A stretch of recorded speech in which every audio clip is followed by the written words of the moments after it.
Sutli cheescake haqida eshitganmisiz? Mazali mayin sutli cheescake tayyorlaymiz. Yosh-u qariga yoqadigan bo'ladi o'zi ham.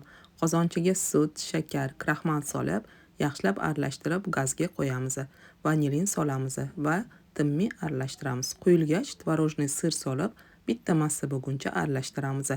Silikon qolipga yoki manga o'xshab keks qolipini strichli sutli massani 1/3 qismini qolipga solamiz va yilmay qolib ketgan xohlagan pechenyedan solamiz. Xohishga qarab banan va malinadan solamiz. Sutli massani yana bir qismini solamiz va qolipni yaxshilab 2-3 marta urib olamiz. Va yana pechenye va mevalardan solib, ustiga sutli massani 3-qismini solib, yaxshilab urib olamiz. Ustini tekislab xolodilnikka bir kunga yoki kamida 2-3 soatga qo'yamiz. Ustini xohishga qarab shokoladli glazur bilan bezatishimiz mumkin. Mayin va mazali sutli cheescake'imiz ham tayyor. Retsept yoqqan bo'lsa, like bosib, tayyorlab berishi kerak bo'lgan dugonangizga yuborib qo'yish esingizdan chiqmasin.